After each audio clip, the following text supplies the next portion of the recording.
اور ایک بات اذان پہ آئی ہے تو یہ بھی بتا دوں، اذانیں بہت لمبی کھینچنا یہ سنت نہیں ہے. آج کل اذان شروع ہوتی ہے اللہ، وہ اتنا کھینچتا ہے اذان کو، اتنا کھینچتا ہے. یہ مد کہیں بھی ثابت نہیں ہے اذان میں. دیکھو اللہ اکبر میں جو الف کی مقدار ہے نا، اللہ، یہ اللہ ہی ہے بس، اللہ نہیں ہے کہیں بھی. تجوید کی روح سے ادھر مد بنتا ہی نہیں ہے.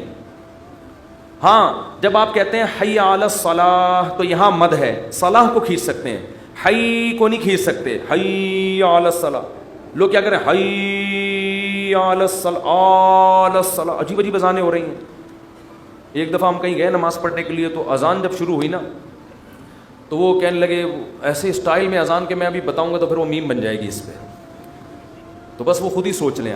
ہم لڑکے بیٹھے تھے، ہم کو ہنسی آنے لگی. ہم نے کہا یہ کیا کر رہا ہے، پتہ نہیں اذان دے رہا ہے کیا کر رہا ہے.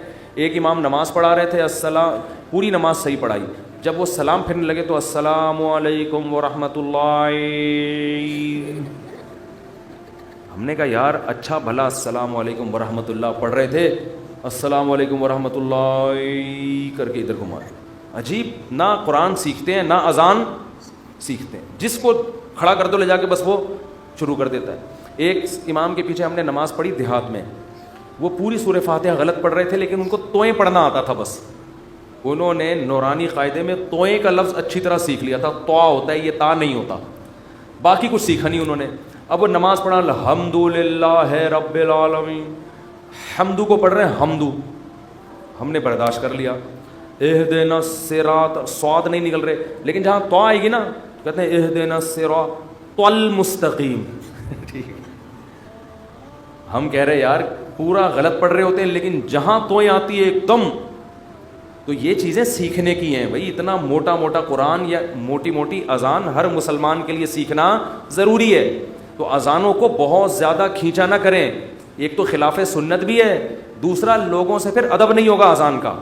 اذان کے وقت خاموش رہنا چاہیے، اذان کو غور سے سننا چاہیے. جب آپ اتنی لمبی کھینچو گے اذان تو پھر کہاں اس کا ادب ہوگا، کافی ٹائم لگ جاتا ہے اس میں. مختصر اذان دیں، مختصر، اللہ اکبر اللہ اکبر، پھر اللہ اکبر اللہ اکبر، بس. اشہد ان لا الہ الا اللہ، لا پہ مد ہے، الہ پہ نہیں ہے. نہیں آ رہی بات. ہم ایسے ہی اذان دیا کرتے تھے. لوگ کہتے ہیں حرم میں اتنی لمبی اذانیں ہو رہی ہیں. وہ حرم کا ماحول ہے، ایک حرم کی ایک برکت ہے، وہاں لمبی اذان ہی تو سننے کے لیے جاتے ہیں لوگ. بہت سے عرب علماء کو اس پہ بھی اشکالات ہیں. بہت سے عرب تو کہتے ہیں یہ حرم میں بھی جو اتنی لمبی ہو رہی ہے یہ خلاف سنت ہے. لیکن وہ تو حرم کا معاملہ ہے، ان کو اپنے حال پہ چھوڑ دو.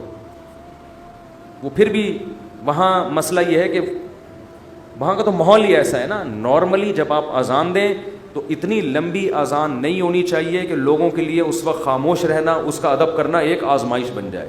اور پھر اسپیکر اتنے بھاری بھرکم نہیں ہونے چاہیے کہ اس اذان سے لوگوں کے کان کے پردے پھٹنا شروع ہو جائیں. اس سے لوگ پھر ان شاعر اسلام کی عزت کرنے کے بجائے توہین کرنا شروع کر دیتے ہیں.